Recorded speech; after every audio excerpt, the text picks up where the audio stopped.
வணக்கம் அனைவருக்கும். ஒரு பிரச்சனைக்கு சொல்யூஷன் கண்டுபிடிக்கவே முடியல, திரும்ப திரும்ப சிக்கல் தான் வருது அப்படின்னு யோசிச்சுட்டு இருக்கீங்களா? என்ன தப்பு பண்ணியிருப்பீங்கன்னு நான் சொல்கிறேன். நீங்கள் என்ன பண்ணியிருப்பீங்க அப்படின்னா, அந்த பிரச்சனையை குறித்து யோசிச்சுட்டே இருப்பீங்க.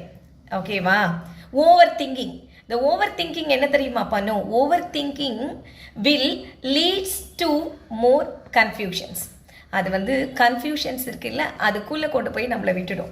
அதனால் என்ன பண்ணுறீங்க அப்படின்னு சொன்னால், எதையும் ரொம்ப யோசிக்காதீங்க. சில விஷயத்தை அப்படியே விட்டுடணும், சில விஷயத்தை ஏற்றுக்கணும். Which is the best solution for critical problem அப்படி இருந்தாலுமே கூட you should accept what ever it's happen. You should accept. Okay, ஒரு சிறந்த சொல்யூஷன் என்ன அப்படின்னா, அந்த நேரத்தில் அதை அக்செப்ட் பண்ணிக்கிறது. இதை மாற்றிடலாமா அதை மாற்றிடலாமா அப்படின்னு யோசிச்சிட்டே இருக்காதீங்க. சில விஷயத்தை ஏற்றுக்கோங்க, சரியாயிடும். ஓவராக திங்க் பண்ணாதீங்க, கொஞ்சம் ஃப்ரீயாக விடுங்க. சரியா? அப்போ தான் சொல்யூஷன் கிடைக்கும் இல்லையா? ஒரு ஒரு ஒரு குளம் இருக்குது, அதில் உங்களுக்கு தெளிந்த தண்ணி வேணும் அப்படின்னு சொன்னால் அது கீழே இறங்கி அது நம்ம நடந்து அந்த தண்ணியெல்லாம் கலக்கி விட்டுட்டோம் அப்படின்னு சொன்னால் தண்ணியை குடிக்க முடியுமா? முடியாது. அதை அப்படியே விட்டுறணும். அந்த அந்த அந்த கலங்கினதெல்லாம் போய் செட்டில் ஆகணும்.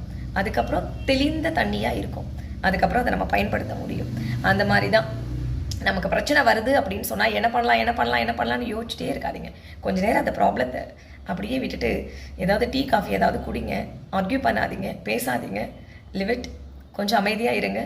தானாக அந்த ப்ராப்ளம் சரியாயிடும். சரியா? இதுக்கு ஒரு கதையே சொல்லியிருக்கேன். ஒரு கதையில் பல கதை சொல்லியிருக்கேன் நான். சரியா? அதனால் ஓவர் திங்கிங் பண்ணாதீங்க. நன்றி.